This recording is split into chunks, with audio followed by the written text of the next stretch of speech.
Afternoon. I'm Dr. Charles. Thank you for joining us today from wherever you are in the world. Now, today's conversation is something every leader eventually faces. It's about pressure, not theoretical pressure, not the kind that appears in leadership books, real pressure. Now, the kind that shows up when rooms turn quiet, when the data is incomplete, and someone still has to make a decision. Now, before today's session, I ran a simple poll on LinkedIn. I asked one question. When the stakes are high, what leadership quality matters the most? Most respondents choose discipline to stay calm. For few, far fewer rather, choose integrity when it costs influence. Now, that tells us something very important because history rarely remembers leaders for how calm they look. History remembers leaders for what they did when the pressure arrived. And pressure is everywhere. Organizations are making billion-dollar decisions with incomplete information. Technology is moving faster than governance systems can regulate, and leaders everywhere are navigating environments where the consequences are real, but the clarity often comes later. Now, for project leaders, this matters deeply. Why? Projects are everywhere. Now, leadership becomes visible. Budgets reveal priorities, and governance reveals characters when the pressure rises. Now, today we've got three people to do justice to this conversation. It is not going to be textbook answers. It's going to be judgment, trade-off, courage, and sometimes the cost of telling the truth in a room that would prefer silence. Now, to explore this topic, I'm joined by three exceptional leaders. Each brings a different lens to leadership under pressure. First, Alberto Osman. Now, Alberto Osman works at the intersection of governance, strategy, and accountability. Alberto, hold me correct if I go off script. Now, as managing director of P3GQA, he helps organizations navigate complex initiatives where delivery must happen, but oversight, risk, and value cannot be compromised. Governance may look procedural from the outside, but in reality, governance is leadership under scrutiny. Alberto, welcome. Thank you, Charles. Yenga Ndinsil next. Now, Yenga is the founder of Unmute. Her work focuses on something many organizations struggle with: voice. How leaders confront silence, navigate difficult conversations, and build culture where truth can travel upwards. Because silence is never ever neutral. Silence creates blind spots, and blind spots eventually becomes crisis. Yenga, welcome. Thank you so much for having me here.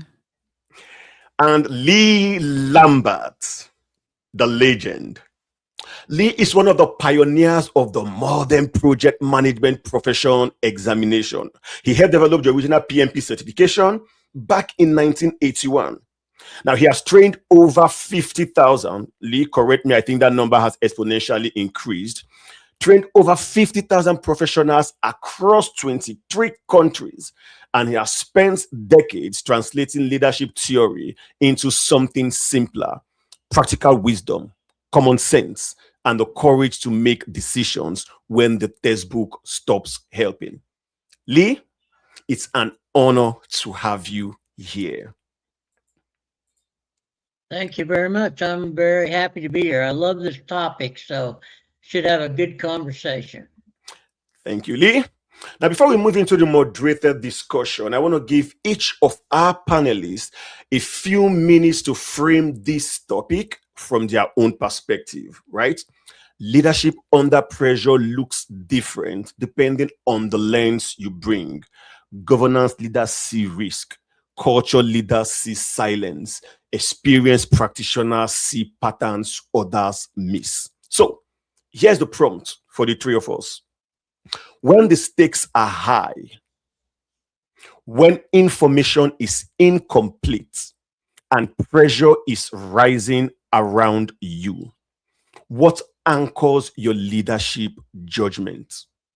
Now, this is not a textbook answer, but the real one. What guides your first decision? Alberto, let's start with you.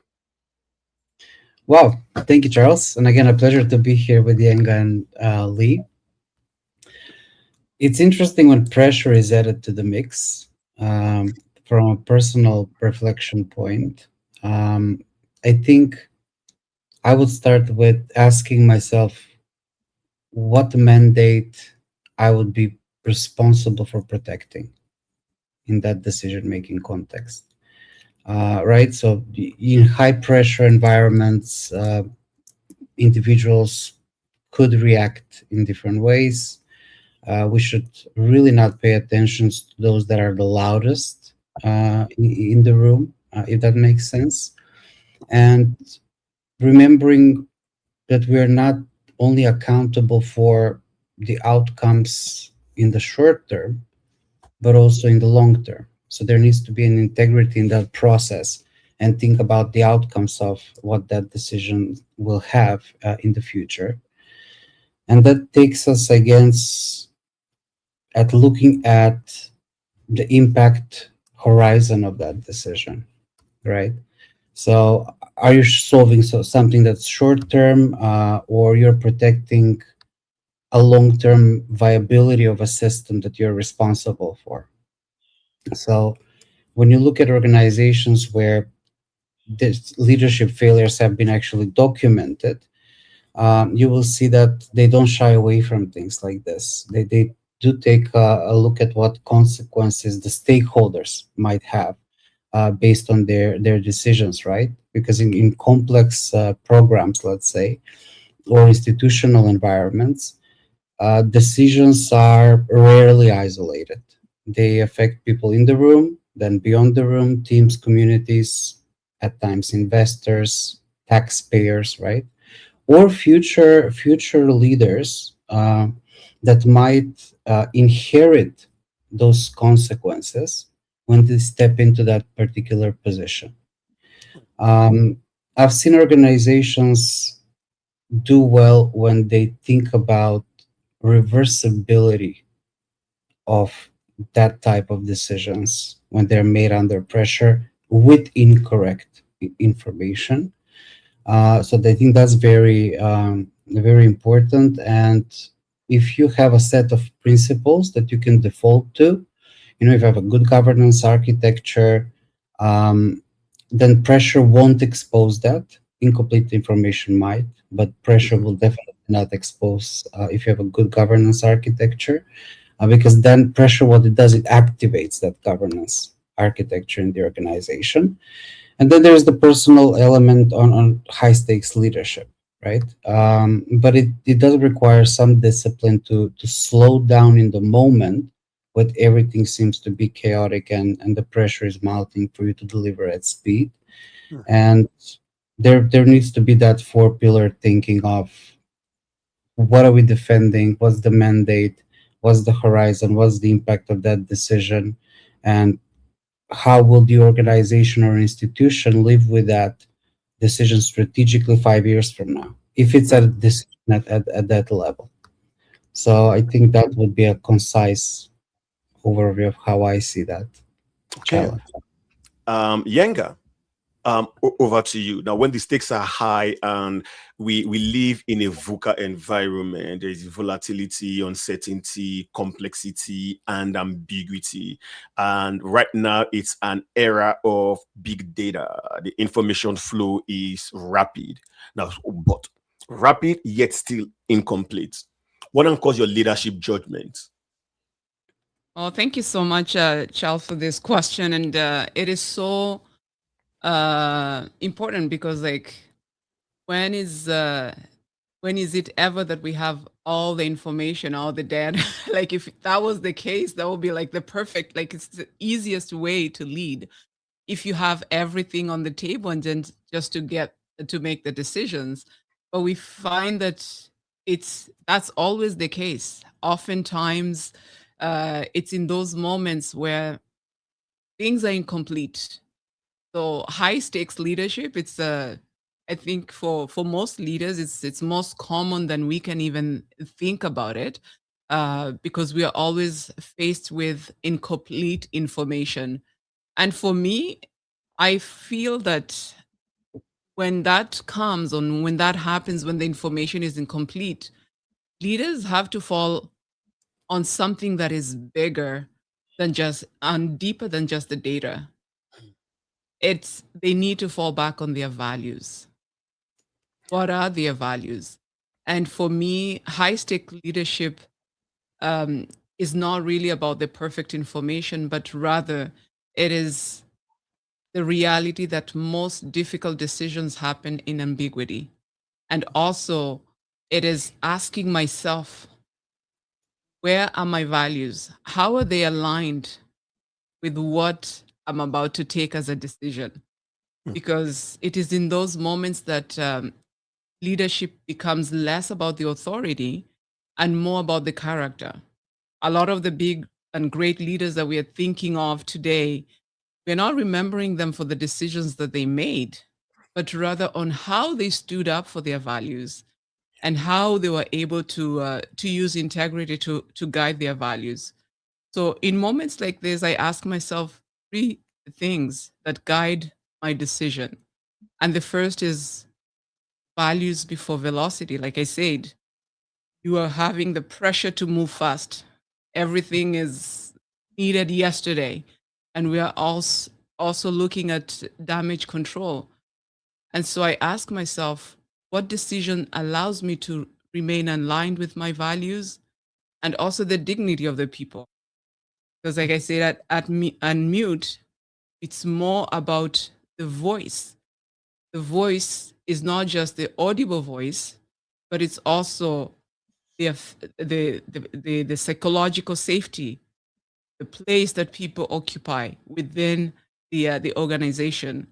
Because moments can pass, but your values are the only compass that people are going to remember. And so the next thing is the impact on people. I think Alberto mentioned that how the decisions that leaders take, it affects people outside the organizations, it affects community, it affects livelihood, identity, so many aspects on the people. And yet, sometimes leaders would focus only on the outcome. But the people experience leadership not through what the decision was made, but how the decision was made. So I have to ask myself, how will people feel the impact of this decision? Will it preserve the dignity in the process, or will it rob it of them? Because leadership is not just about deciding, but it's also about how people experience that decision.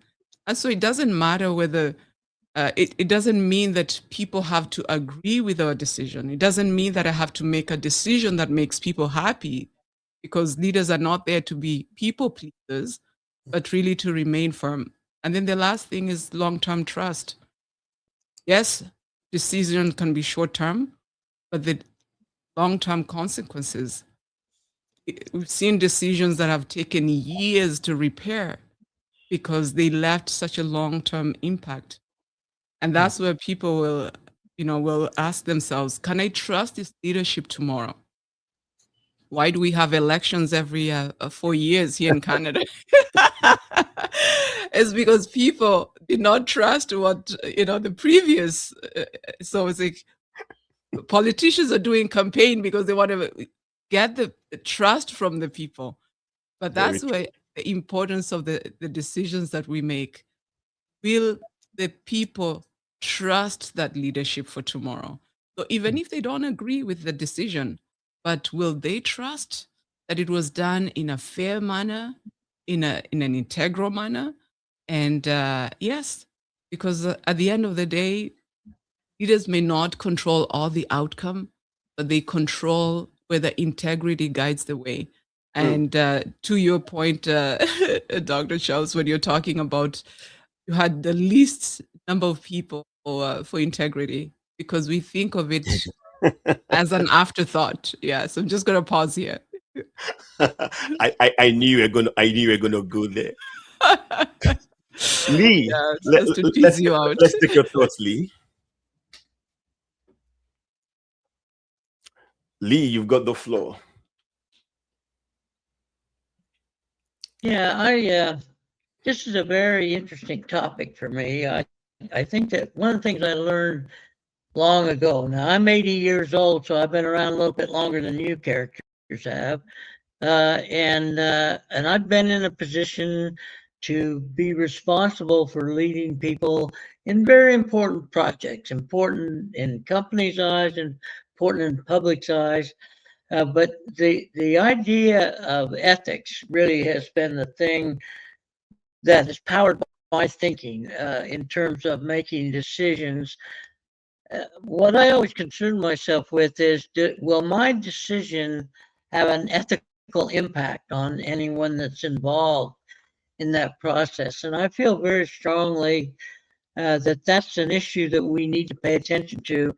So much so, by the way, that in 1984, I was just made vice president of staff and organizational development for a corporation in Columbus, Ohio.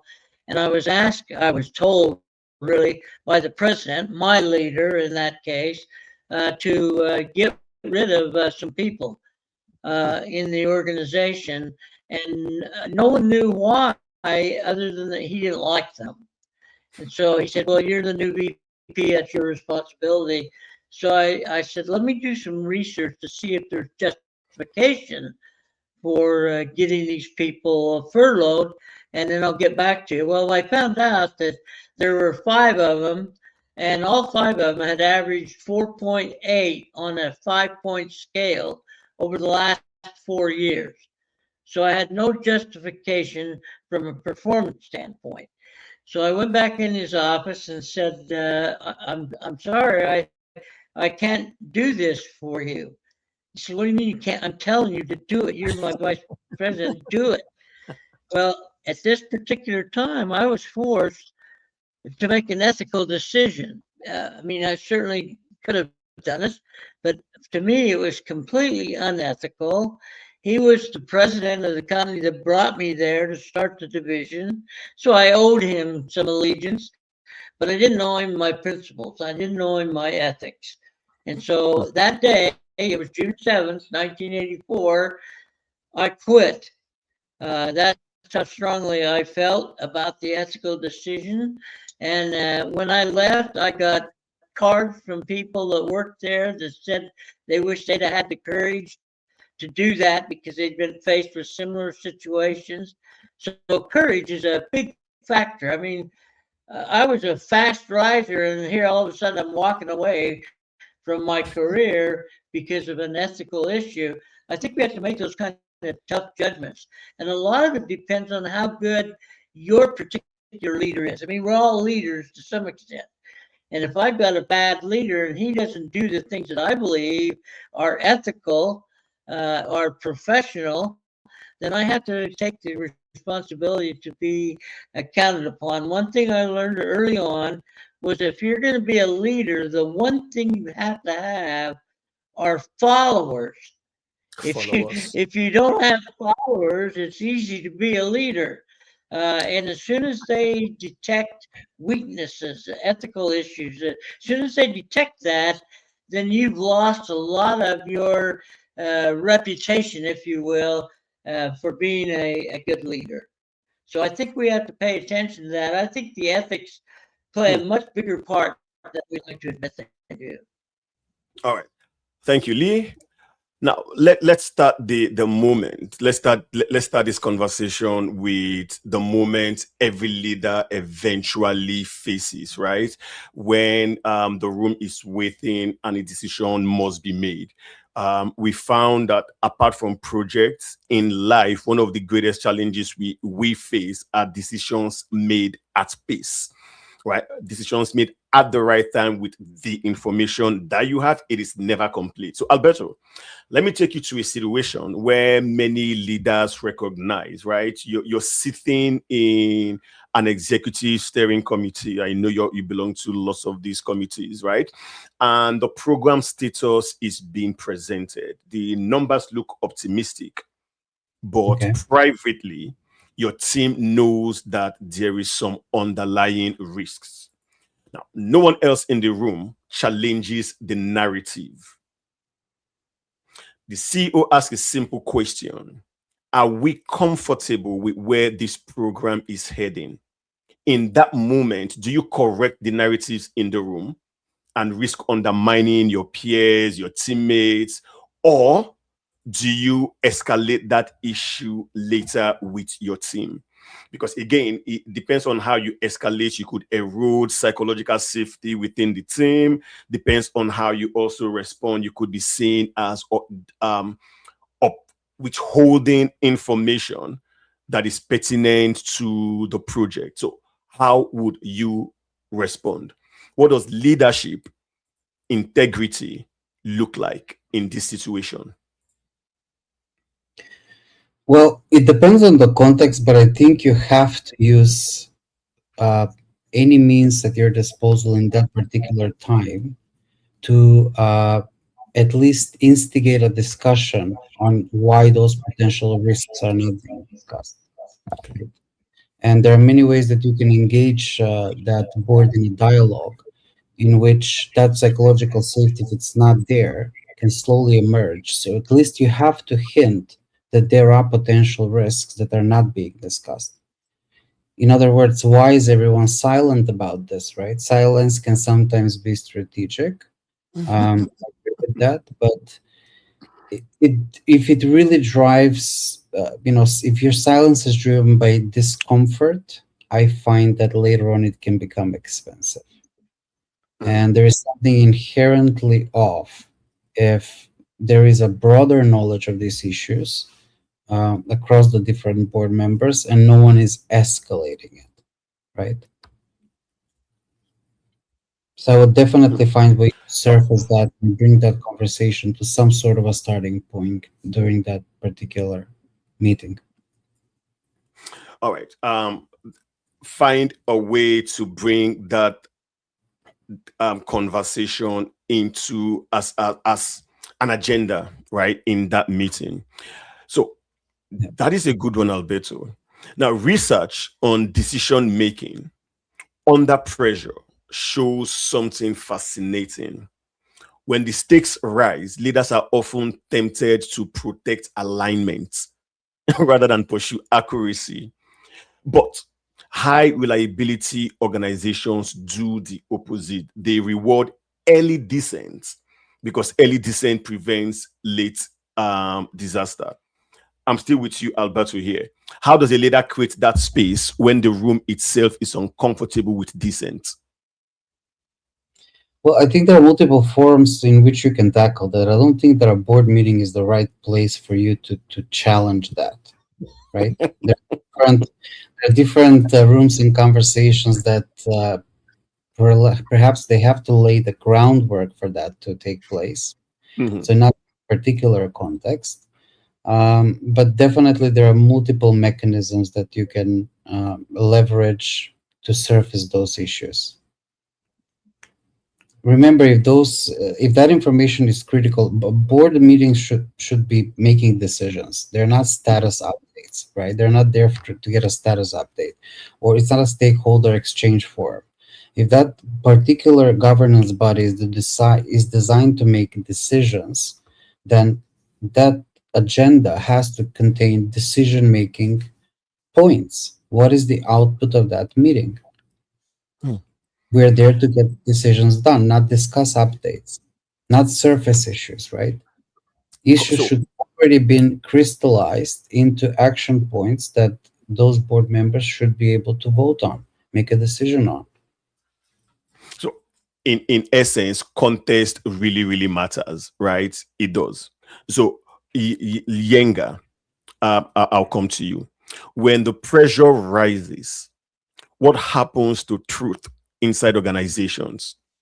Does it move faster or slower? I know the typical response may be a textbook response. Yes, it does. But in reality, when pressure rises, does decisions move faster or slower? What happens to truth? Yenga. Wow, that's a great question. There's somebody who sang a song saying that that lies they take the elevator and truth they take the stairs, just to show that truth always is the slowest to arrive. And I think just to tag on to what Lee was saying, which is very very important, is that leaders are always faced with ethical dilemmas. Mm, And many leadership conversations, we assume that there's always a right and wrong. But I find that in reality, most moments happen in gray zones. So we have these ethical gray zones where there is no perfect solution. There's always like consequences, and that's where a lot of the truth gets sifted out mm, so that it's curated, like you're saying in mm. your previous question, where uh, want to move quickly yet we don't have the full picture. So it's like you're trying to move very quickly in the dark. You're going to be hitting obstacles right and left. And I faced that a couple of years ago when I was leading a team. And a lot of organizations, they don't like to be in the media. If in the media, then they're praising them for their good work, which is rarely the case. So this organization was under hot water, and obviously the leadership wanted to move swiftly because to course correct, but they were not moving with the right information. They wanted just to respond to what the media was saying. And Would that be a sort of optimism, right? You want to control the narrative. Would that also be exactly, a form of dishonesty? Would you say? yeah, in a way, I would say so, because it's like you're not presenting the real truth.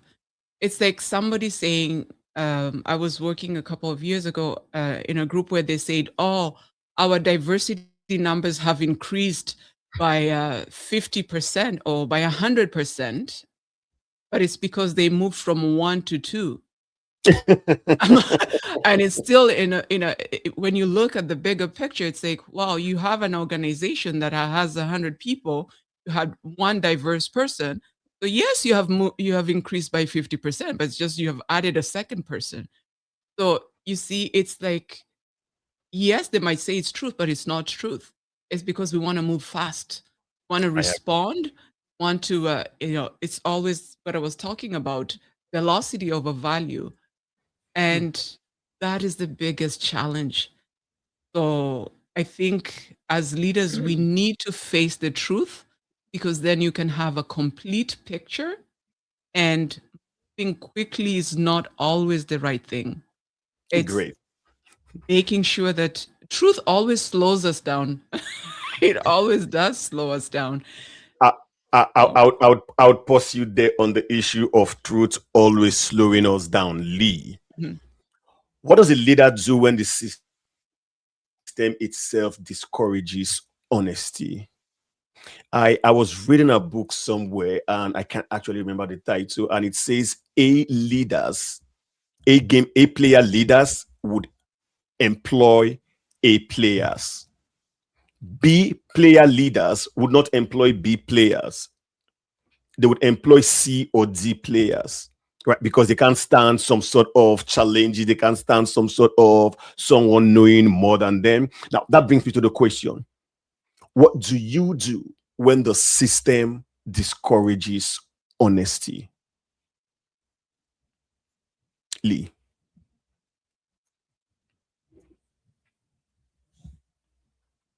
I think it's important to understand our leadership is impacted by our leader, CEOs, the VPs, and so on. And I think what I've experienced, I've had the opportunity to experience good and bad. The bad when I ended my career and went on to something else. The good one was Lou Gerstner from IBM. He came in to replace Jack Akers when IBM was at its lowest point that I think I can recall.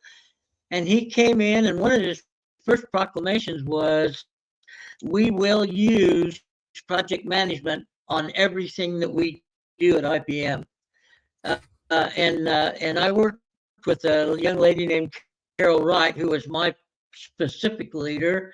And what we were challenged with was convincing the IBM employees that there was value in implementing project management. They weren't crazy about the idea. They saw it was redundant to what they were doing. They saw it was going to be basically a waste of time, very outward. They didn't hide anything. And so we were faced with the idea that we've got to convince them that Lou Gerstner knows what it is he wants to achieve. He won't ask us to do anything unethical. He will put pressure on from a speed velocity standpoint, and we began to communicate that before we even started our assignment of implementing project management at IBM. We spent probably 2 months coaching people to understand the value that they were going to get. And once we overcame that hurdle, once they believed in the value of doing it, then it went quite smoothly. Had we not been able to convince them of the benefit, then we would have had a strong resistance that would have ultimately ended up in failure. Lou, when he finished that assignment, brought IBM back to heights that they hadn't seen for a long time. He wrote a book that really kind of says it all. The title of the book is "Who Says Elephants Can't Dance?" And of course, the message was, as big as IBM was, don't tell me we can't convert that. Don't tell me we can't change that. And we're going to do it from a leadership perspective. And I think that what I saw happen there was, to me, was a miracle. I think that I didn't know Lou Gerstner before I met him then, but I now really hold him in high regard. But even then, there were people who criticized the ethical behavior of forcing something down people's throats. But once they agreed, once they concurred with the fact that we need to do that, it pays off. And it had all the elements. It has the ethical issues. It had the pressure from velocity. It had the future of the company of IBM all rested in the outcome of that particular effort. And I think the leadership that he provided that rippled down the organization really was the difference in IBM the way it is today versus what it was back in those days. I mean, they don't really sell a lot of hardware now. They sell services. They're much better at that than they were. I mean, they sold the laptop computers off to Lenovo in China. They started to reconfigure their product line, all because of the leadership of Lou Gerstner. Perfect. Now that brings me to my next question, and I just flashed that on the screen. What is the earliest signal that pressure is starting to distort judgment, especially within your team as a leader? How do you know that the pressure is getting to Alberto and I really got to find a body to check up on Alberto? What are those earlier signals that we should be looking at for? I'll start with you, Yenga.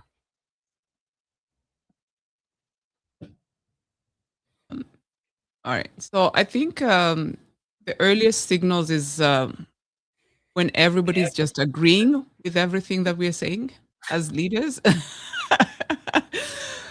Because the higher we move in leadership, it's there's less challenges. There's less people to challenge us, but it's good. We need to be challenged so that we can make sure that we are making right decisions.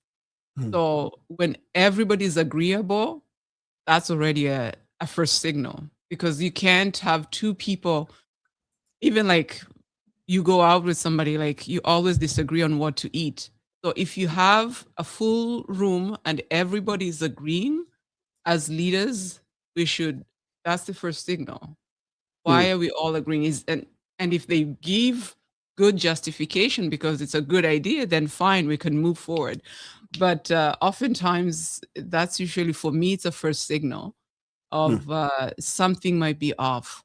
There might be somebody who is hesitant to say. There might be somebody who is afraid to challenge or to show a blind spot in that decision. It might be a Hmm. good decision and it just needs to be bolstered. Maybe there's an additional risk that needs to be considered, but if they everybody's agreeing, like in my opinion, that's usually my first sign, my first signal. Alberto, do you want to add to that? How can we tell from a leadership perspective that how can we tell?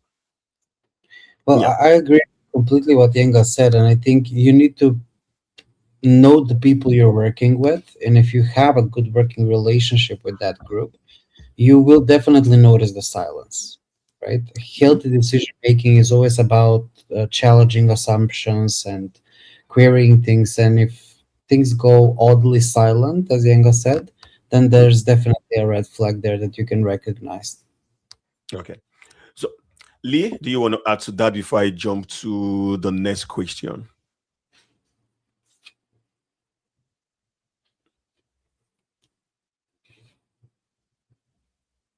Lee, Lee, can you hear me? Okay, I think we're having some challenges with Lee's audio. Uh, if you can hear me, Lee, the question is for you. What do we do, or how do we know that the pressure is starting to distort leadership judgment? It could be our higher ups, not or our direct reports. It doesn't have to be at our level. I've got supervisors, I've got a director, I've got a vice president. How can I tell from my perch that the pressure is starting to get to the leadership? I think that's actually a classical project management problem.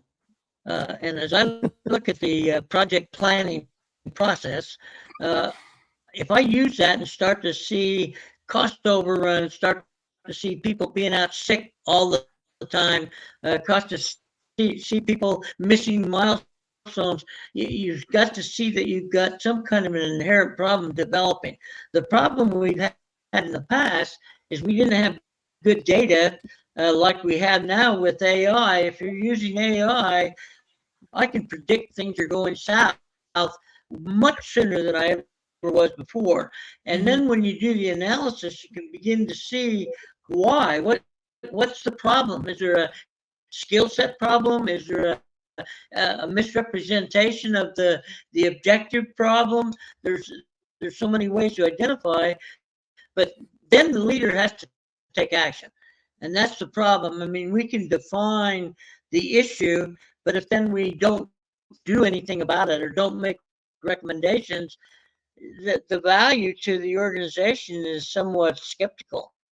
So I think that in my view, what I try to do is talk to my people a Talk lot. to your people.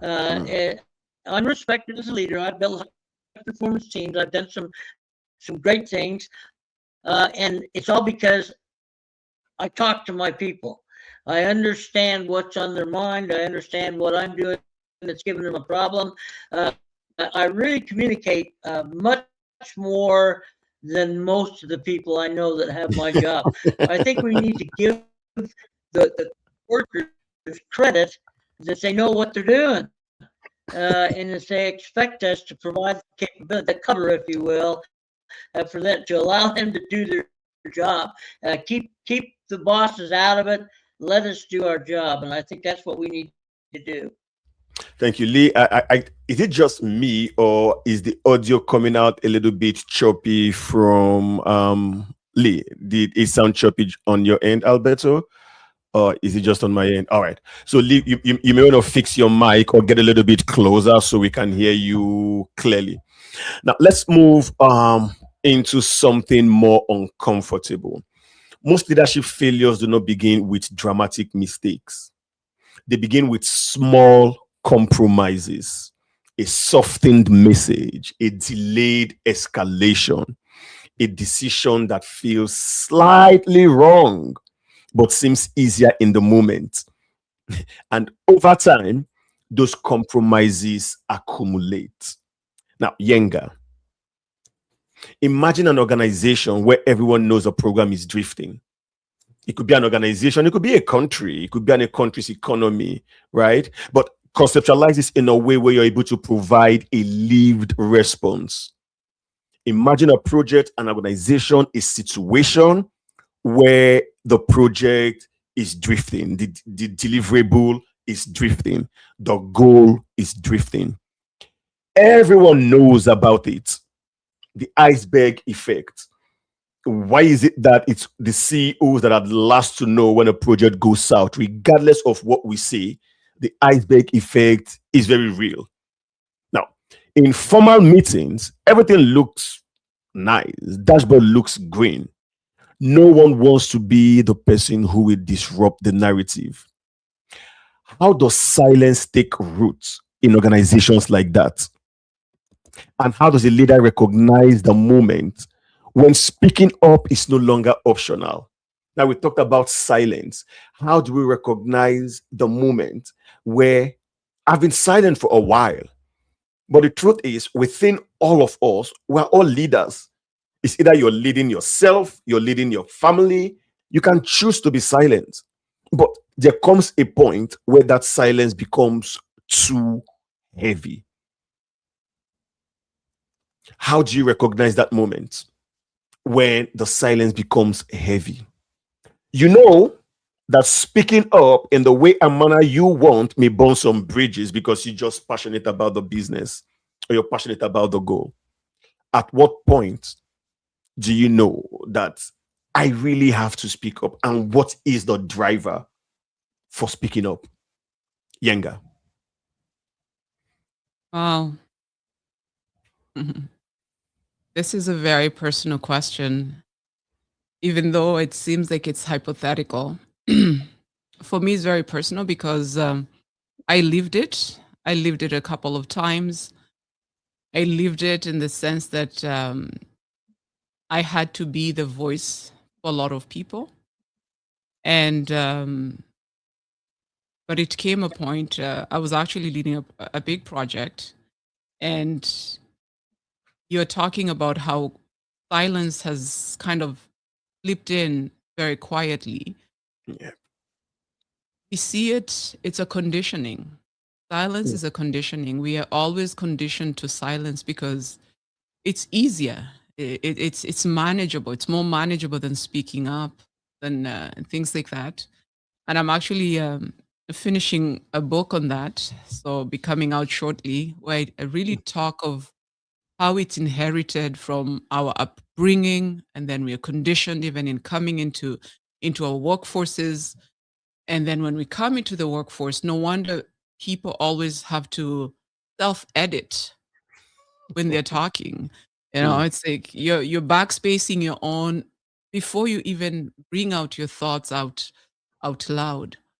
And it came to that point. But one thing that people don't realize is that even though we can master silence and we can navigate through it, the body keeps score, because our inner being, like for me, one of my core values is integrity.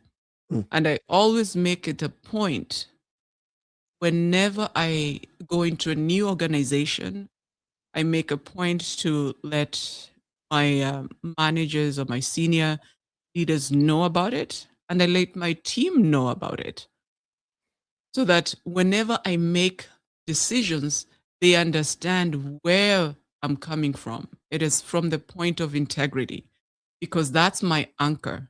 That's my driver. So when I speak up, the last time I had to speak up, I had to speak up for myself, because it's easier for me. It has been so easy for me to speak up for others Others. and to challenge. But for myself, it was the toughest thing to do. And even when I did it because I wanted to leave that place better than I found it. I wanted to leave it better for the people who were coming after me. And I challenged that because, again, that curation of truth. But you come to a point of when you see your team's health is being impacted, then silence can no longer be contained. So I had to speak up. I had to stand not only for myself but also for the people, because we are always worried about the project, and it's almost as if we're saying you cannot have the results and the people.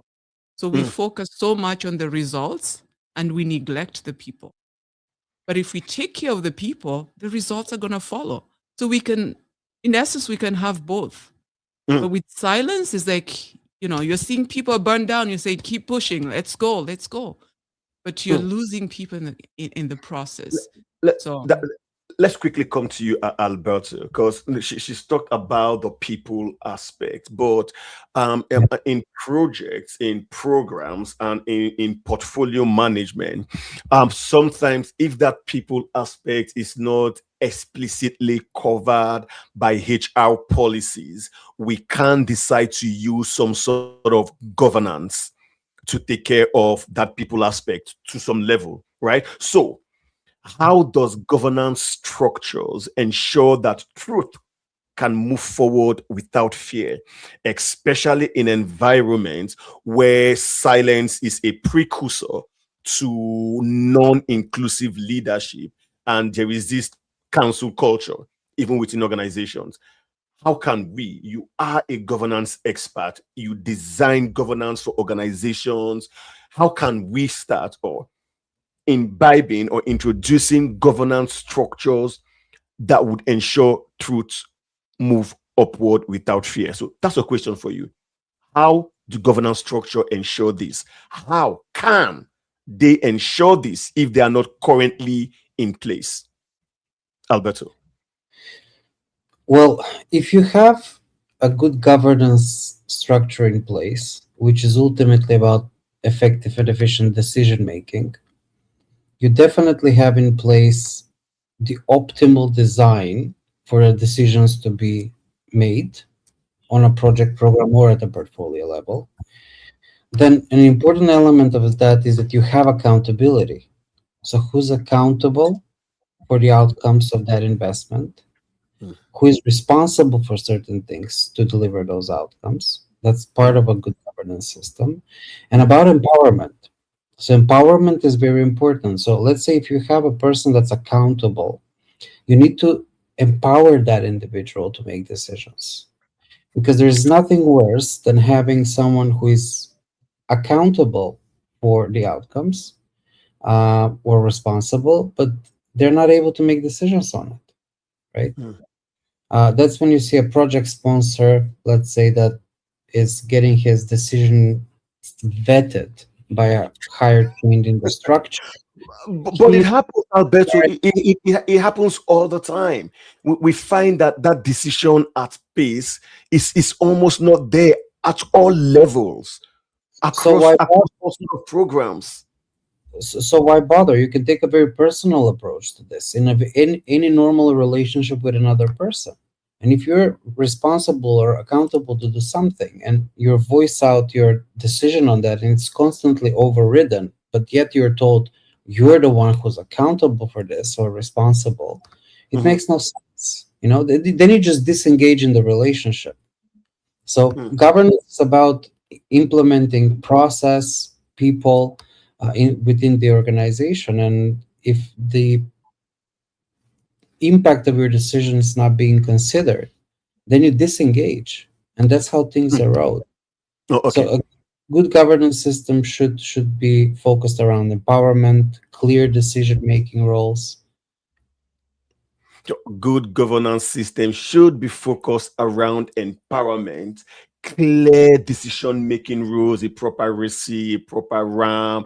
Let's come practically, right? Lee, you've been there, you've done that, you've seen it all.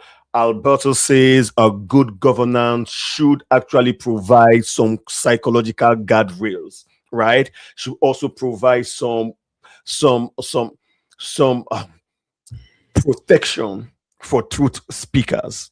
Lee, have you seen projects where someone should have spoken up earlier but did not? What did the delay cost? I have a couple of examples, right? Projects that someone should have spoken up earlier but they did not. What was the resulting outcome? Lee? Well, that's that's an interesting question. What was the outcome? Before I go on with that, I want to comment on I guess it was a chat that Olivier Lazar put in that basically said one of the reasons we have problems is because we don't dare say anything. Basically, we know that the negative reaction of the organization brands us as non-compliant, brands us as not a supporter. Well, my view is this: if I'm the leader, I want to know that. I want to know the opinions of the people because, believe it or not, some people have insights that I may not have thought of. And so I think Olivier's hit on a really important point. We shouldn't punish the leaders who bring up issues that we don't want to talk about. We should reward them. We should make sure they understand it's okay to point out we've got some issues that we need to deal with. I saw Lee, that Lee, in my last corporate assignment was working with the nuclear energy division to find a place to bury exposed radioactive nuclear power fuel rods. Right now, it's so bad that we're shutting down reactors because we have no place to store the fuel rods. Everybody knew it, everybody understood it, but nobody wanted it in their backyard. And so we had to go through 5 analyses of 5 geographical locations and then make a recommendation. Well, here's the issue. I already knew what the answer was going to be. But we were going through the motions of analyzing 5 different locations to make the public feel as though we did our homework, so to speak, our due diligence. And we knew all along what our recommendation was. Well, we had strong feelings. And sure enough, when we did all the analysis, it came out that we were going to bury those fuel rods in Yucca Mountain out of the Nevada test site. I mean, they've been dealing with tests out there for years, so we thought, what a great place to be. The geology was good, and so we selected that. This is after about $300 million a year for 5 years, and they selected that. Well, it had to be put on a ballot. Well, we were confident that the people would vote for it. They voted for anything nuclear in the past. Well, they voted it down. And so now this is 10 years later, more than 10, 15 years later, we still have no place to put spent fuel rods. And it's going to cripple the nuclear power industry if we don't solve the problem pretty soon.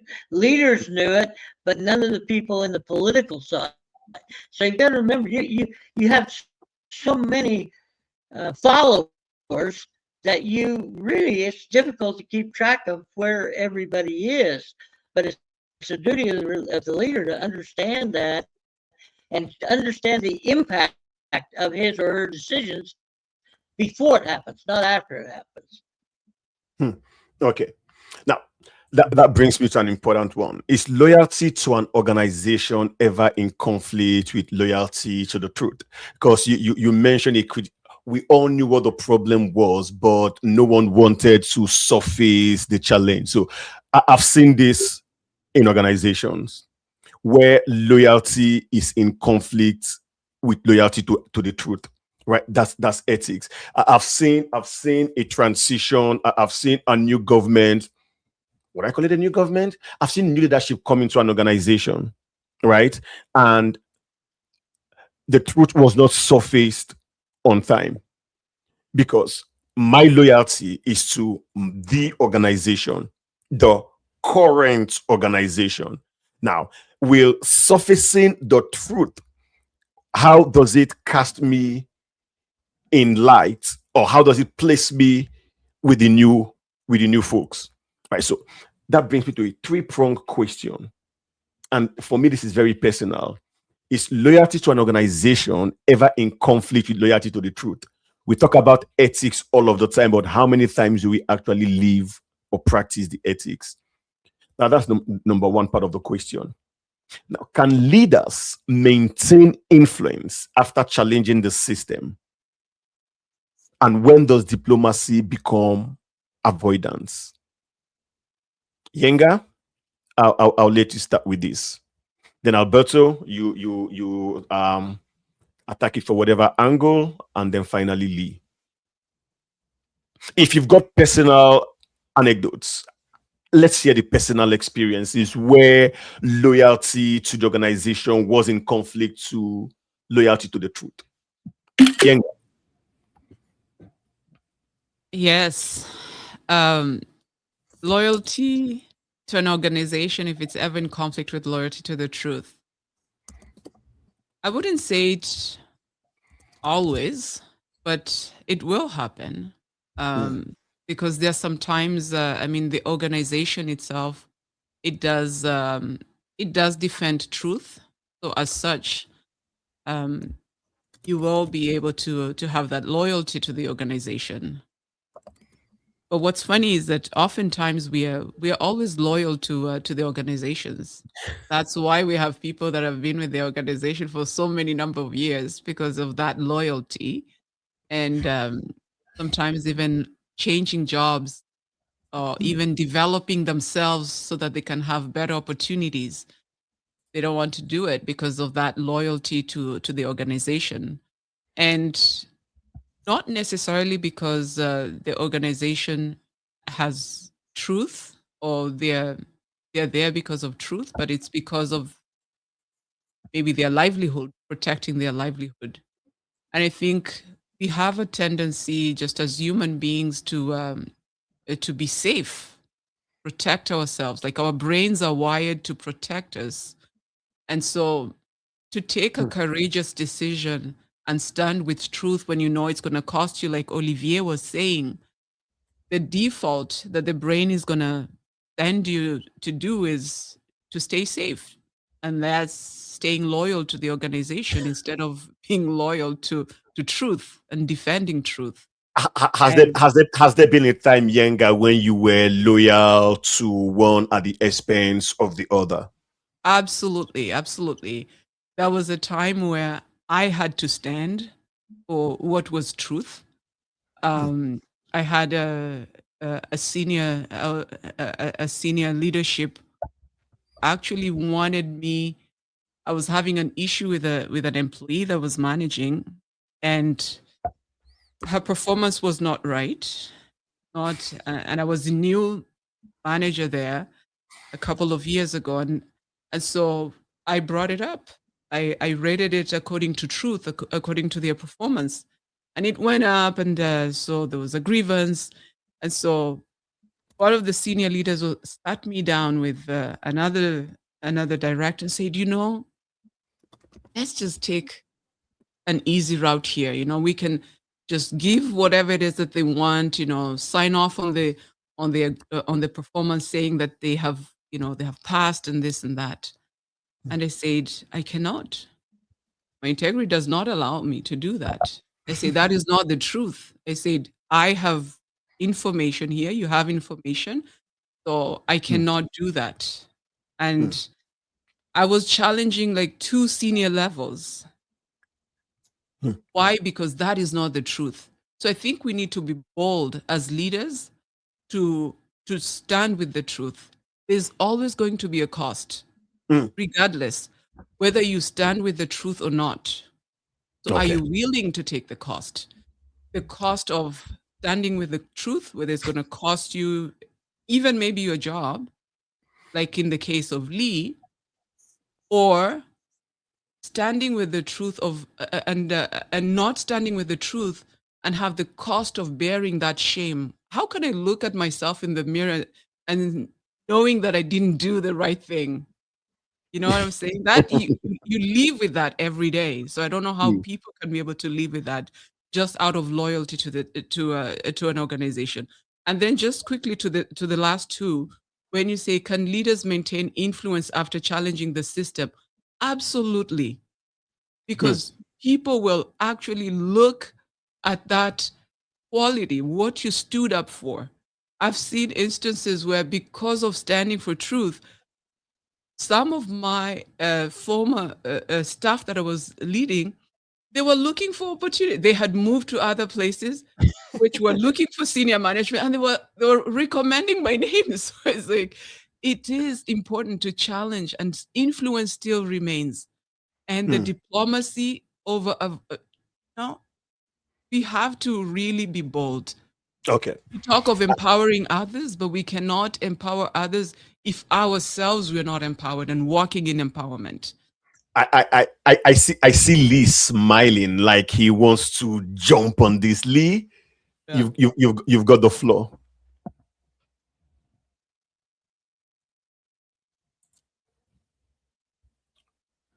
Lee, you've got the floor next. So, what would you say loyalty to an organization would be in conflict with loyalty to the truth? And if you can, take us into a moment, take us through a moment in your leadership journey where you choose between keeping the peace and telling the truth. And what happened?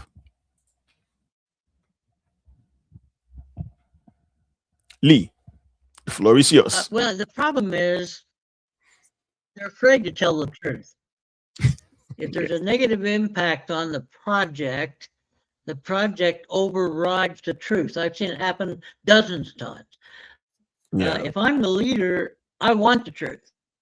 The only way I can deal with it is if I have the truth. But yet we've actually created the environment where people are afraid to tell us the truth. They'll tell us whatever they need to keep things smooth. And until our leaders realize if they want that, they need that information, we're not going to get it. So it's an important point. I think it does cover up. When you say, is diplomacy become avoidance? The answer is yes, of course it does. If I want to be diplomatic, I'm not going to tell you bad things that are hurtful, and so therefore I'm avoiding the situation. So I think that we have a long way to go with leadership. The books, you got to do it. You got to be out there and do it and learn what's reasonable and what isn't. Sometimes you need the truth to get to the greater good. That's a statement they use all the time. No, do it this way. It's good. It's the greater good. Well, it's still a lie, and you got to understand how it's going to impact the project. We're in a project management mode, and so we should be practicing what we preach. Okay. Alberto, I want to digress a little because I think I know what your response may be around this question. So let's come a little bit personal with you on this question. Now we talk about integrity as a leadership value, integrity as a leadership virtue. Integrity means surfacing the truth on time, but integrity actually becomes real when the pressure appears. Now, have you experienced a moment where your integrity, yours, Alberto Osman, where your integrity was tested? Oh, absolutely, many times. Tell us about it. And how did you navigate that situation? Did you confront it? Did you speak truth to authority? Was it database insight? And this is also around the question of loyalty to an organization being in conflict with loyalty to the truth and integrity. So, how has your integrity been tested in a project because you either surface the truth on time or because you choose not to surface the truth on time? Okay, so I think first you need to look at loyalty and define why are you loyal to that organization, right? And you'll discover that different loyalty vantage points can provoke different sets of behaviors in individuals. If you're loyal to their organization because they have a fantastic remuneration package, then your priority is not on doing the right things, right? So first, define why you're loyal to that particular organization. That's important. On a personal note, when you're faced with such a challenge within an ecosystem and you work with other people, it should be commonly accepted that when you're using evidence, data in a transparent way, that's not causing mayhem in the organization, and you're not weakening the organization. You're actually protecting it from fundamental risks like optimism bias or strategic representation, for example. So if you manage to implement mechanisms that force reality to the conversation, not truth can be different for everyone. You can have one version of the truth, I have another version of the truth, and there is the final version of the truth, which is data and statistics and facts. And I think we need to remove that ambiguity around truth telling, which is why you will see even IT solution providers sell their premise on a single version of the truth, which is recognizing that there are multiple versions of the truth. But usually there is, one common denominator force around the data and facts that should actually help you avoid that type of conflict in the organization. And if at any point your integrity, you need to compromise on your integrity with that organization, then you need to inspect why are you there and should you exit. And on a personal note, I have done an exit from such an environment. It had short impact on me economically, but long term, it was a win. And sometimes you make decisions that in the short run, you will suffer from them, but in the long term, they prove to be viable, which links back to your principles, right? If you're not comfortable with something, you won't stay there until it becomes unbearable. I was just going to ask you that question. If you've actually made a decision on principle that seemed on paper to be the wrong one, but eventually turned out right, right? And the flip side of that, a decision that on principle looked good but turned out right, right? So there are two flip side. Have you ever? How did you approach it? Because that's another level of trust, another level of transparency, another level of vulnerability.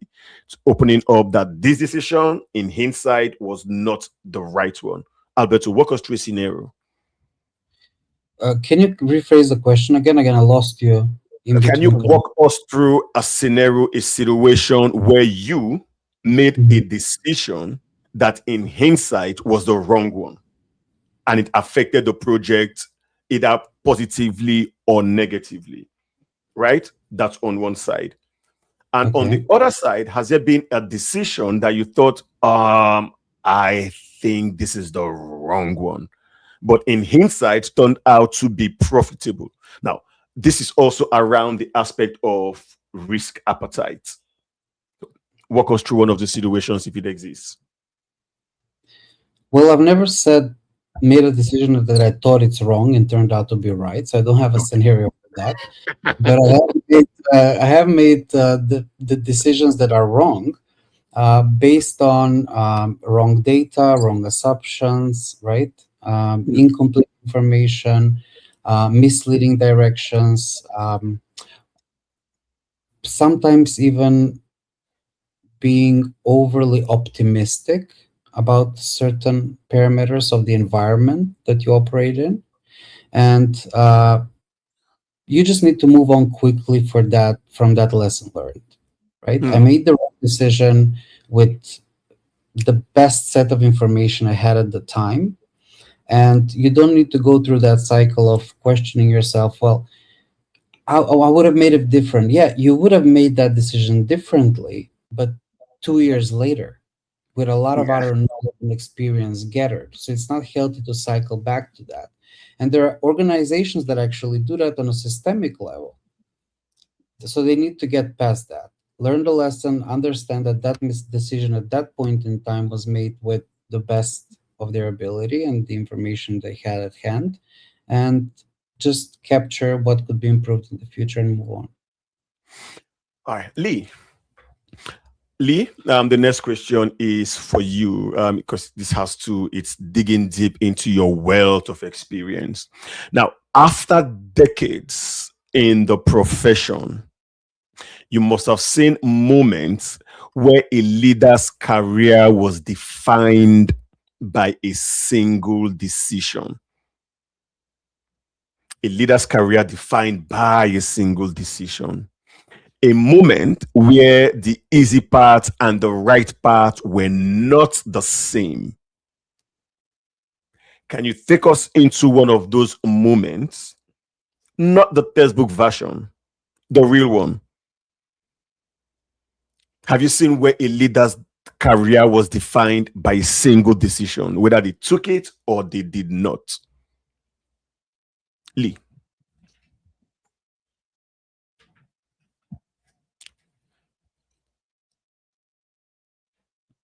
Lee, we're waiting for your response.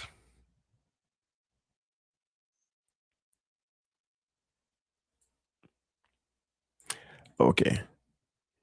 Lee, can you hear me? Are we having audio issues? All right. So what I'm gonna do, yeah. The question is, walk us through a moment where you think you've seen a leader's career defined by a single decision.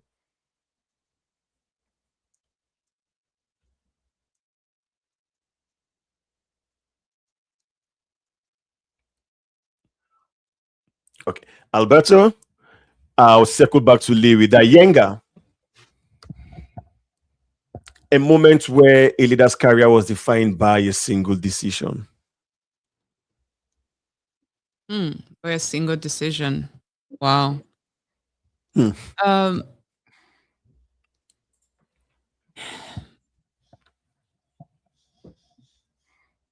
Was it the leader that got affected by the single decision, or somebody else was affected by the single decision? Whatever scenario, it could be the leader, it could be the consequence or the collateral damage of the decision. And Lee, would Yeah. come back to you with that question when Yenga is done. Okay. Yes, it was an unfortunate incident actually that happened where a leader used actually their personal how can I say it, their personal feelings into making this decision. And it was a huge decision because it impacted somebody's employment on Have you whether made have you made one of such decisions that the drastically decisions. altered, yes, the trajectory of someone's life or career? To be honest, no, I haven't made one that affected somebody's career, you know, tragically. Maybe on a more bigger scale on the project itself, but not on somebody's career. So I don't have one that I can speak of. I guess that's why you are going to Lee, because because he has decades of I've luckily I've never had to make a decision that affected a single person's career in a tragic moment. So I cannot speak to that. I have seen it happening, but not for me like to actually make that single decision. So maybe Lee, it seems like Leader is he's back up. I think he can hear us now. Lee, can you hear us? You've got the floor. This appears to be something wrong with Lee's mic. Lee, if you can hear us, you've got the floor. Chime in wherever you can, whenever you can, and we'll just keep quiet and let you go. Yeah, the sound seems to have left me. I just want to summarize it. We're over time, and I apologize for that. But the fact of the matter is, here's my position.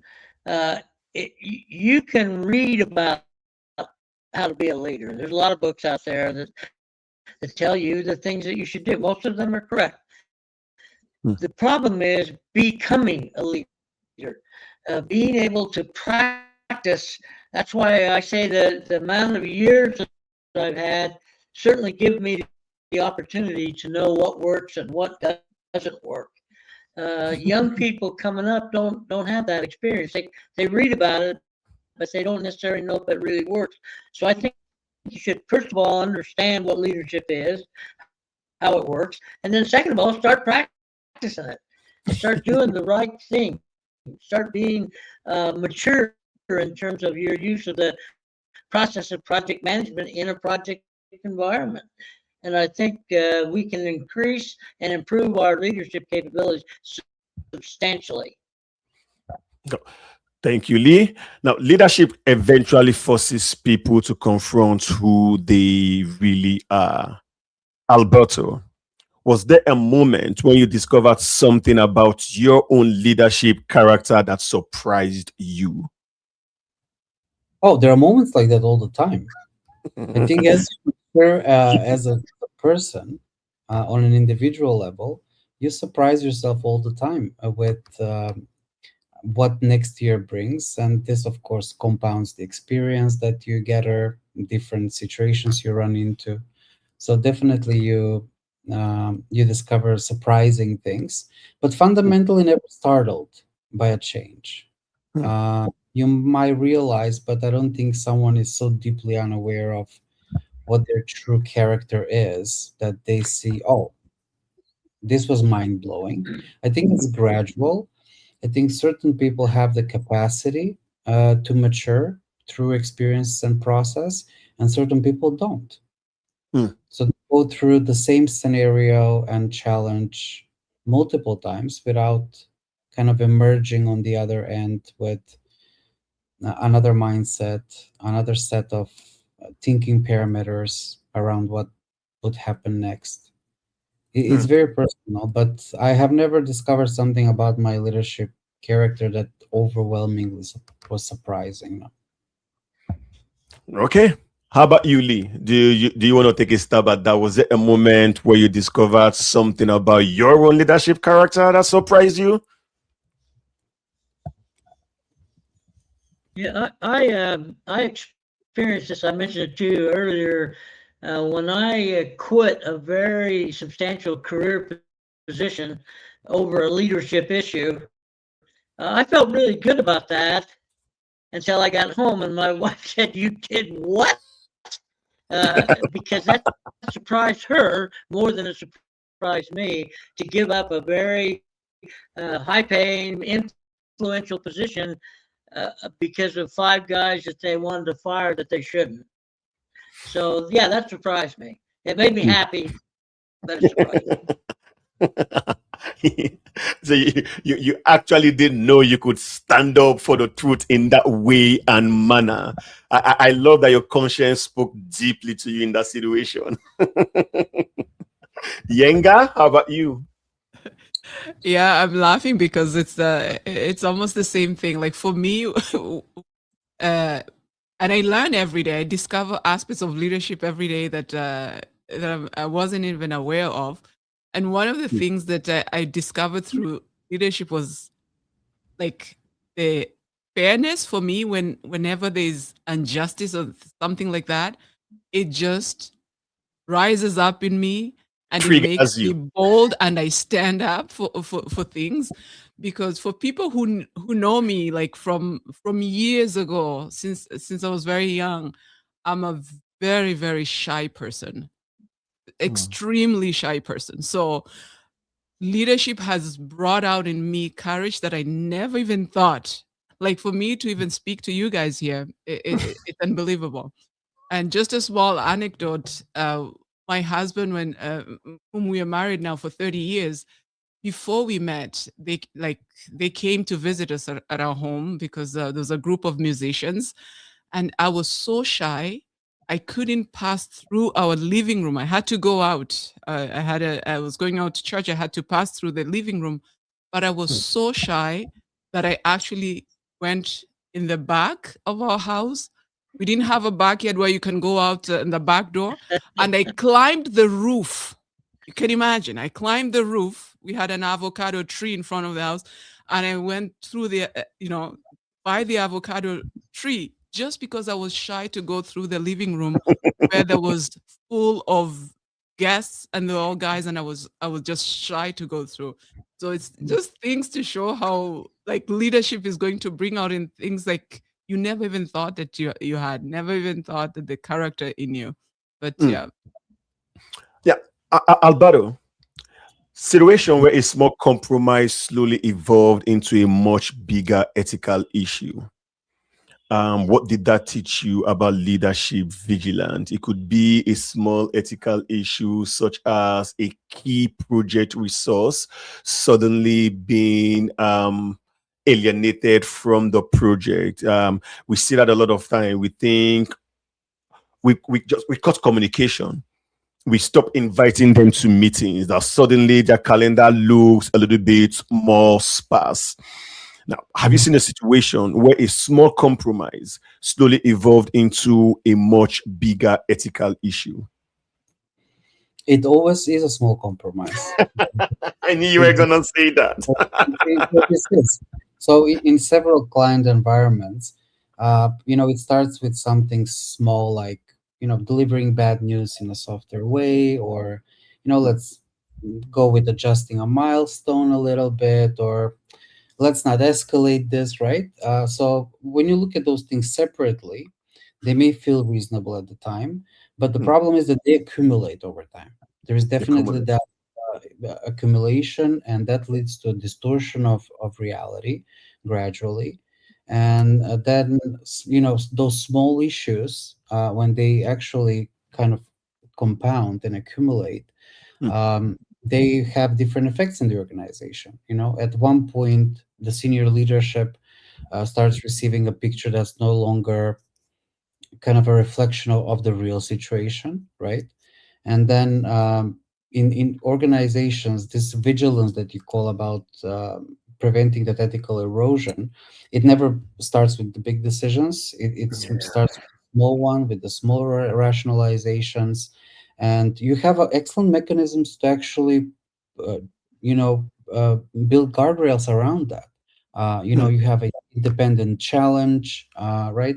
A more transparent reporting, encouraging early escalation. All of these mechanisms can help you, enact that vigilance, as you say. And most of the mature organizations already have that, and they are vigilant that these things start with small compromises. Yeah, small compromises brings me to the next question nicely, because we often blame leadership failures on these small compromises, and it's typically with individuals. But many failures are created by systems that quietly reward the wrong behavior. Now, in your own experiences, have you seen situations where the system itself pushed leaders towards bad decisions? Now, in this case, what does responsible leadership, and I may add, and responsible followership, because there are two aspects to leadership, right? Leadership and followership.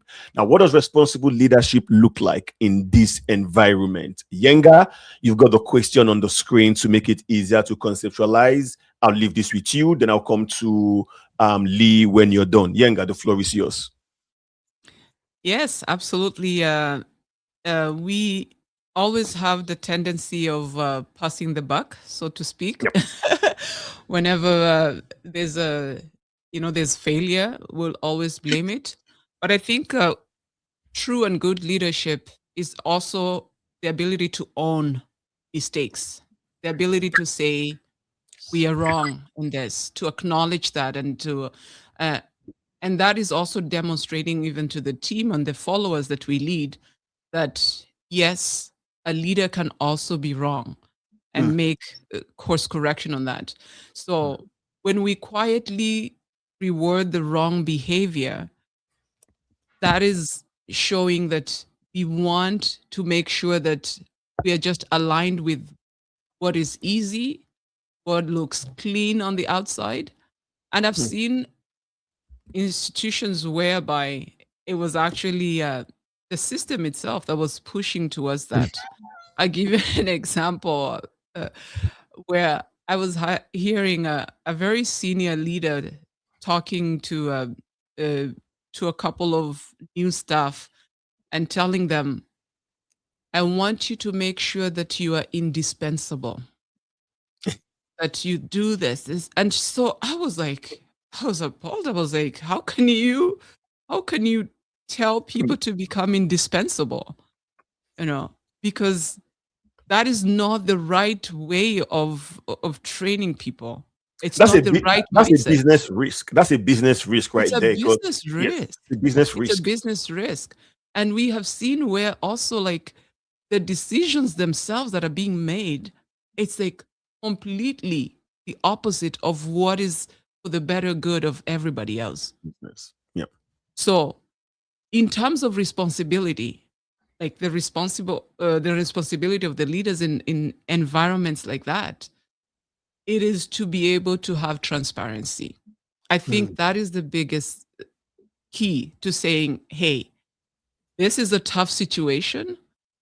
We Mm. might not get it right, but we'll do our best to make sure that we make the right decision. Because when we don't name things, when we don't name the situation the way it is, and we cover it up, that's where we run the risk of offering solutions or decisions that are most favorable instead of being authentic, instead of being real.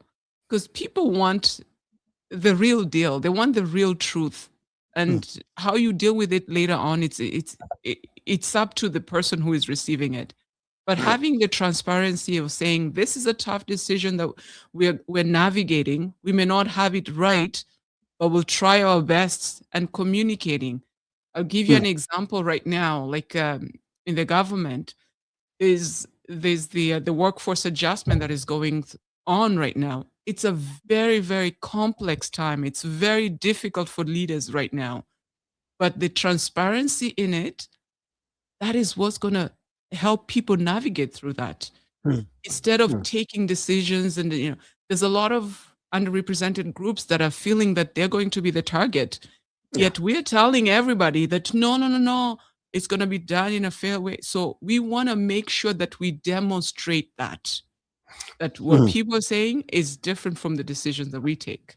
I think Olivier is just surfacing that in he's capturing this beautifully. Now, one of the Hmm. main issues is that we tend to forget that everything is done by people.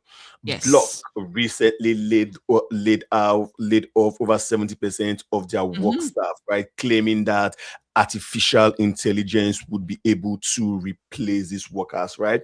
We've seen Hmm. that Deloitte went down this route a couple of years back, and they actually recalled the staff at the end of the day. Absolutely. Right? Hmm. So, Olivia, thank you for surfacing this. It's a gathering of people, and especially Hmm. in our time where tech is so central, we have Hmm. a tendency to forget that we need to keep people at the center of everything.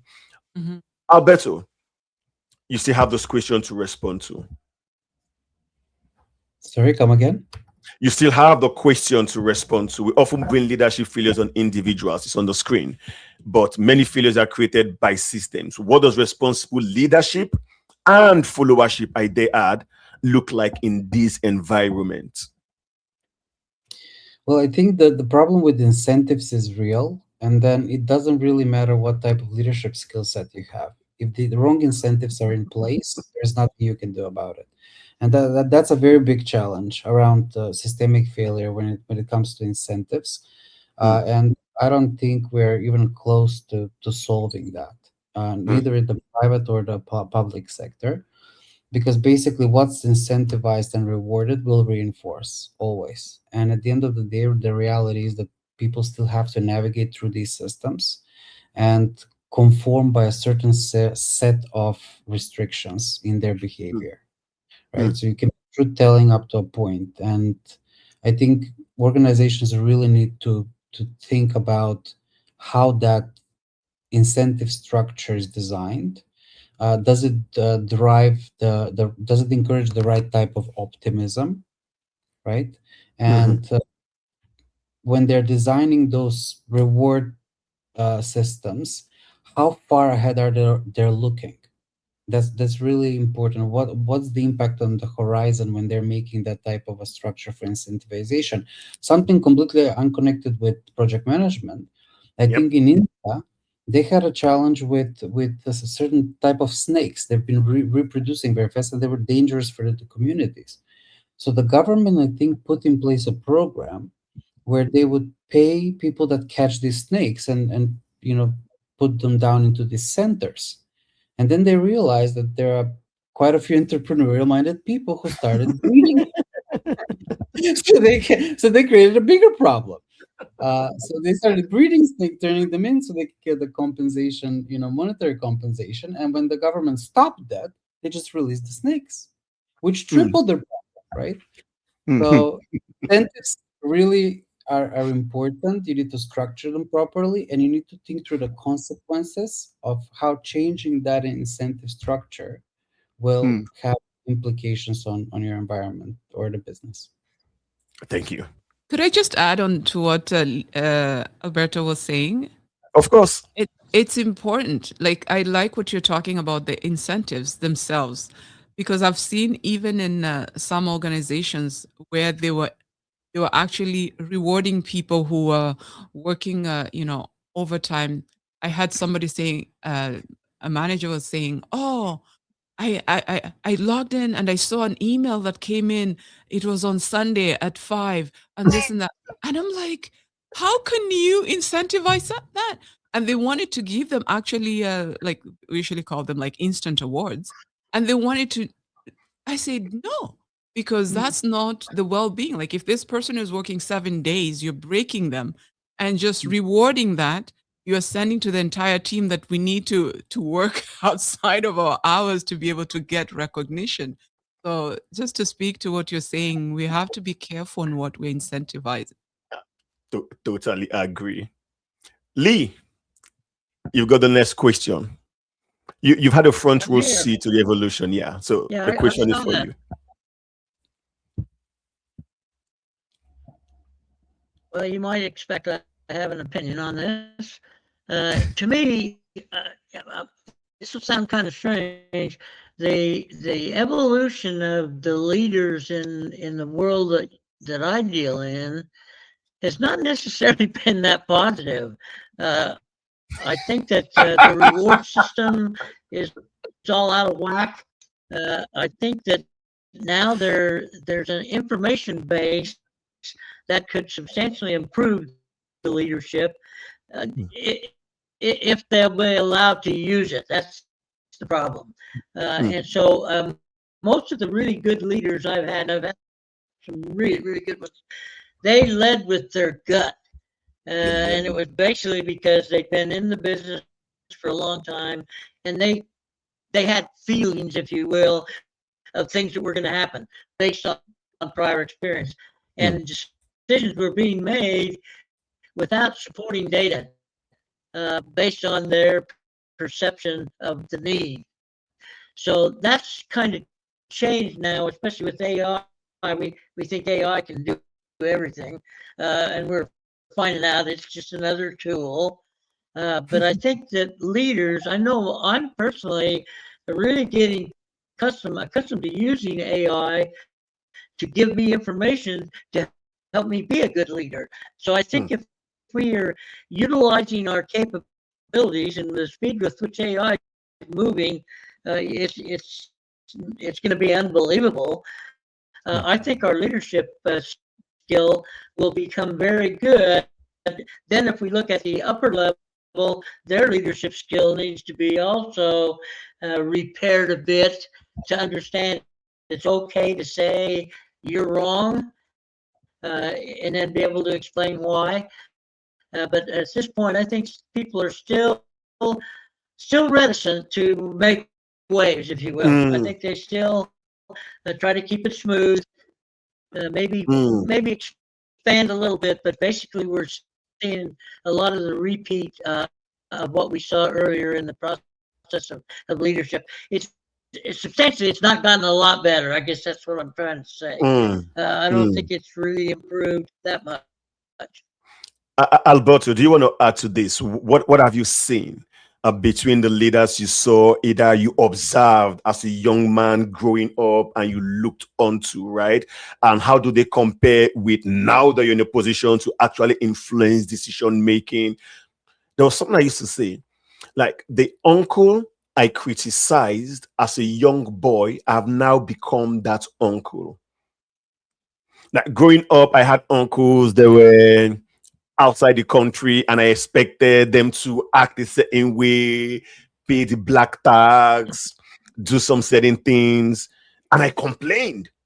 And now I sit back at home and I'm like, oh my goodness, Charles, you are exactly that same uncle you ranted and complained about years ago, Alberto.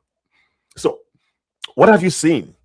Across the decades. We've got the Gen Z in the workforce. Some of them are already leaders, tech leaders within industries. We've got at least right now 4 generations in the workforce, all different leadership positions, different spectrums. What have you seen that has changed the most in how people handle pressure and responsibility as a boy observing and now as a man implementing those decisions? Walk us through what you've seen and how it differs. Well, I think it differs across generations, right? Mm, So age gaps do matter. mm, But I want to tack back first on what Lee said. And if you take a look at those decisions that Lee talked about that you make on the gut instinct, there are memorable moments in history when, for example, Jeff Bezos of Amazon, when he came up with the AWS idea, and mm, everyone was against it. And I think it's now one of the most important revenue streams for the company. And that brings me to my next point is that uh, when you build a culture that kind of endorses ideas like that, mm, you get to innovate a lot faster, which ties back with the AI era we have. I think in Amazon, they have a concept that you can't shut down an idea without a written one pager of why there's no, and that is why that company innovates so much, right? mm, So, in terms of the new leadership generations that are coming up, I am a bit concerned of how they may shape the world because they are very prone to instant gratification, mm, everything instant, basically. Instant results, instant gratification, instant progress. And unfortunately, nothing proves to be instant. mm, Even with hype around how AI may make our lives easier, yes, but it won't be instant. mm. Thank So I you. think we need to learn from past leaders, and we need to determine from a personal perspective how much of that leadership skill set you can showcase is directly and proportionally tied to how much skin you have in the game. Okay. Yenga, do you want to add to that? Because I still have a segue for Alberto to lead us into the final round of questions. Mm. Yes, by all means, it's true. Leadership has evolved. Some of the leaders that really impacted me and contributed to my career were leaders who were able to see potential in me even before I saw it. I was a Mm, very junior level, and I remember this great leader. um, our manager, and she told me, says, I have to treat you well because one day you're going to be a director and I'm going to look for a job and you're going to hire me. And you can imagine me at a very entry level, and she's telling me this. And so I was laughing, but she would treat me with so much respect and so much care. And that's Mm, a true leader who can treat those who are lower in rank with as Mm. much as esteem as those who are higher in rank. And so that stayed with me. And I've practiced it in my leadership. But we see in the current leadership right now with the younger generation is that the title, it makes them think that that's all they are in a bag of chips. But it's like, no, it's just a title. It doesn't, a leader is not a leader because you have the title. So it's an evolution that we have seen, and also in how we deliver some of the mandates that we have. It is in the way we are thinking, the way we are conceptualizing things, mm, because a leader, as somebody wrote, and I'm just going to read this to you. It says, a leader is able to fight battles mm, of people that they don't even know about, of their people. And then the second thing they say, a leader makes the people's success their priority. So you're not even scared that they outgrow you. no, And so that's where the input comes in. And we look at saying, yes, we have AI here, but we need good people to drive AI to drive yep, the success of our organization. yep. Very true. All right. Alberto, many leaders focus on the projects they deliver, but leadership influence often extends far beyond those. When you think about your leadership journey, what influence do you hope continues after you're done? And Alberto, you would give us a quick response to that question. Yenga, Lee, as we close, what influence do you hope continues even after the project themselves are forgotten? Yenga spoke about integrity. What would that be for you, Alberto?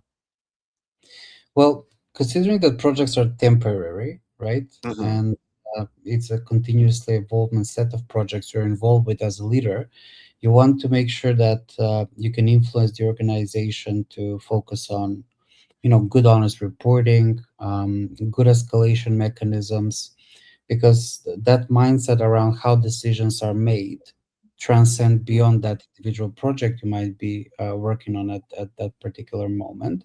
mm, So, on alongside that leadership journey, if you want to build an environment, when there is truthful reporting, challenges are welcome. Then I think it fosters a culture of decision making that has a responsible long-term view for that mm, organization, and that culture we can leave behind in the organization may shape for future projects that follow that. And to ping back to Young, absolutely, leaders create leaders. They're never really mm. worried that they might be overtaken by some of their proteges. Okay. Now, before we, Lee, you want to add to that?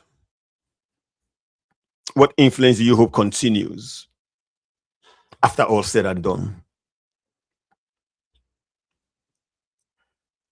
Lee, are you still with us? Yeah. The question is for you, Alberto and Yenga. Leadership influence often extends beyond projects, but what influence do you hope to leave when you're done? When all of the projects you've worked on are forgotten, what is that one influence you want to leave? Lee?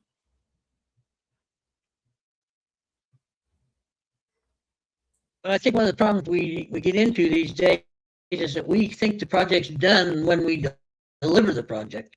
My view is that I want my people to stay connected to those projects to confirm they're actually meeting the the needs of the client and what they're going to be adding in terms of value. Every project can be made better.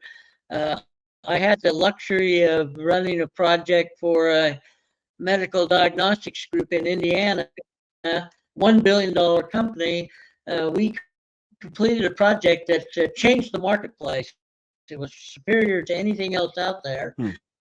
And we were really happy about that. But what I was most happy about is 3 years later, that $1 billion company was acquired by Roche out of Switzerland for $11 billion. And so I still get a Christmas card from the people in Indianapolis, no money, but Christmas card at least, representing the fact that they understood what we did in the short term led to the long term substantial benefits to all parties involved with that particular product. Okay, so before we close, I put a question in the chat, just so it's we can remember. I want to ask each of you one final question, and it's a personal one, not about systems, not about frameworks, but about leadership itself. You've got 2 minutes to respond to this. 2 minutes. Looking back across your career, and you would close with this.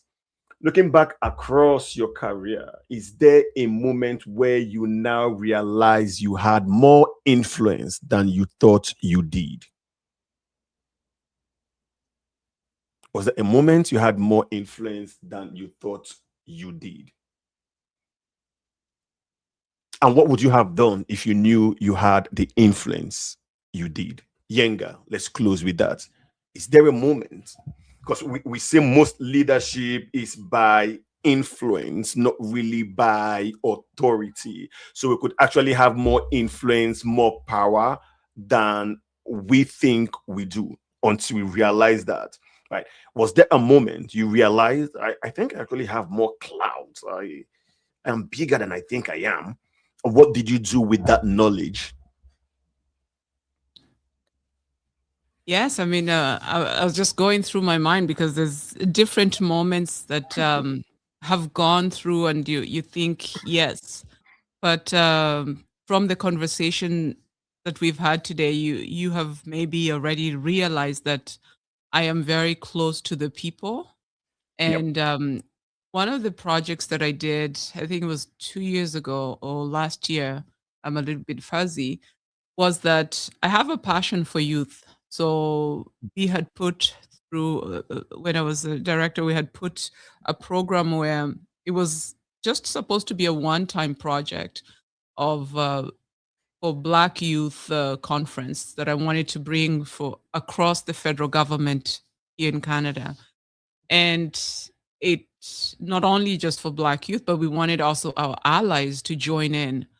And it was supposed to be just a one-time thing, but and we did it, and it was a success. Almost like over 800 folks that were able to tune in, and so I thought it was done, but the influence continued.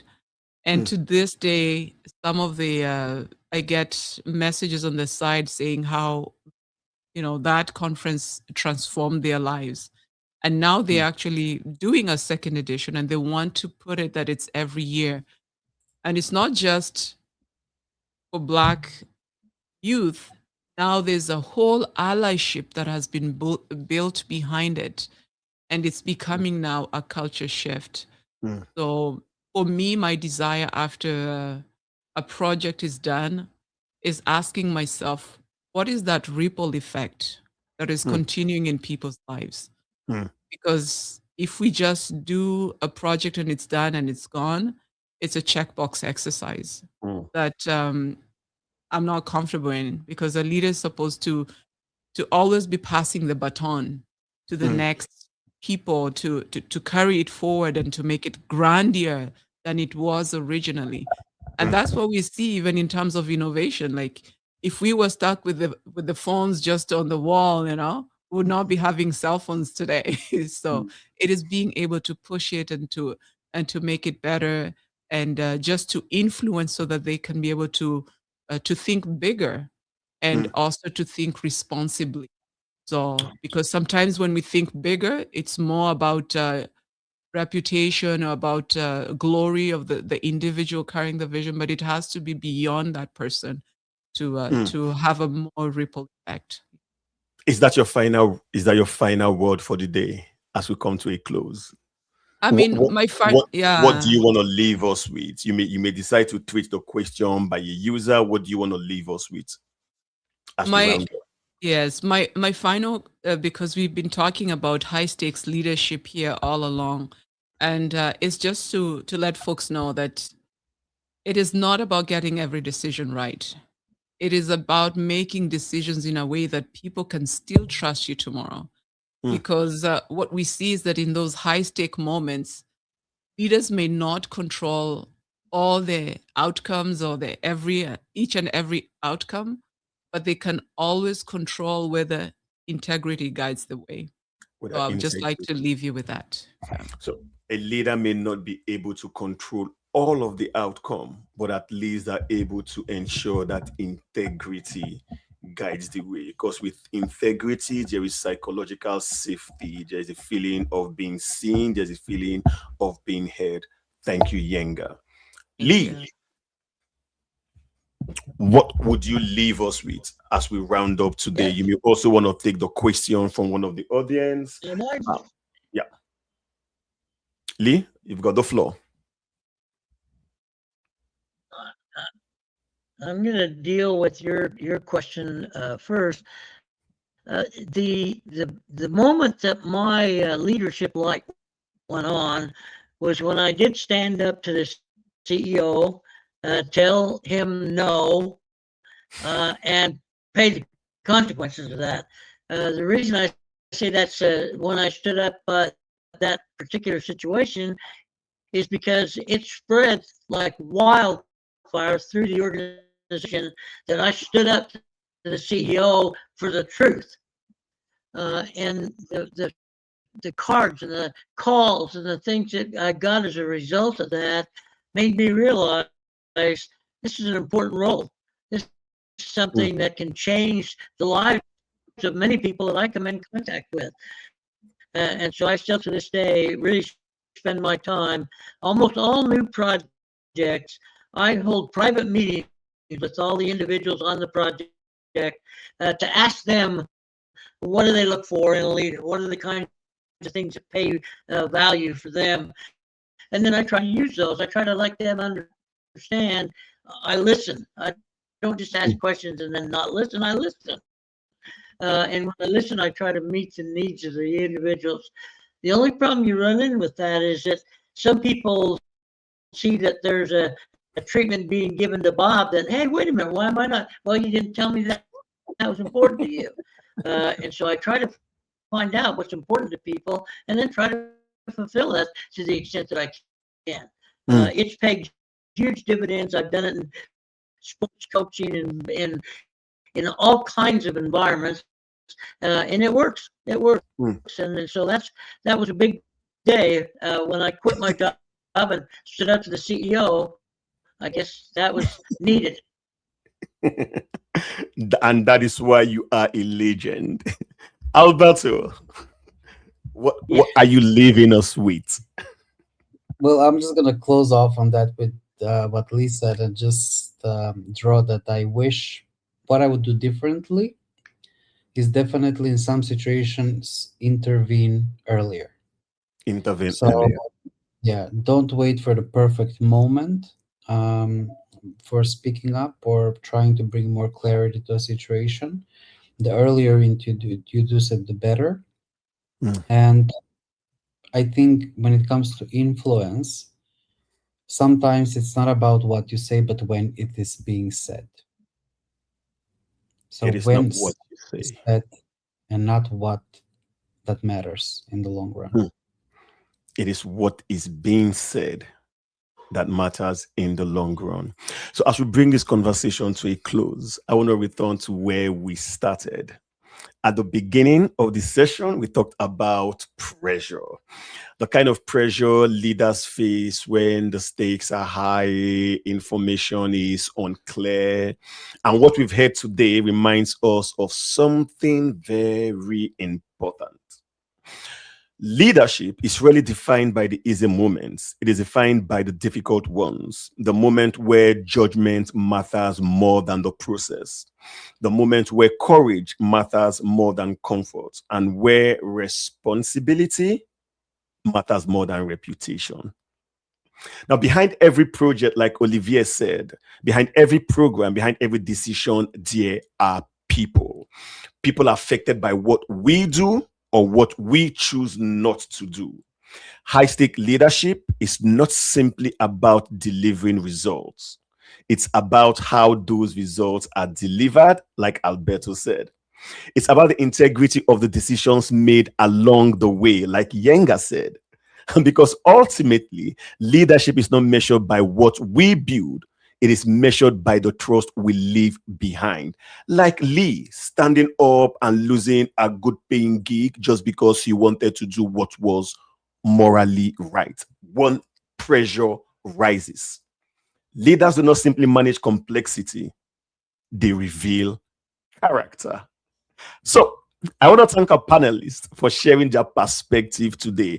Even though we had some teething issues with the mic and the sound, Lee Lambert, a legend as usual, turning up whenever you call. Alberto Osman, a friend that is slowly becoming a brother. Yenga, my sister and queen. Thank you for your time. And I want to thank all of the panelists, all the individuals that joined us from LinkedIn, Facebook, YouTube, stream. Have a wonderful day and continue leading well from your heart. You may not always get it right, but lead from your heart. It is exactly 2 p.m. and I am going to be ending this stream. Ladies and gentlemen, thank you for your time. Thank you, Charles. Okay. Thank you for the invitation. Thank you. What an honor.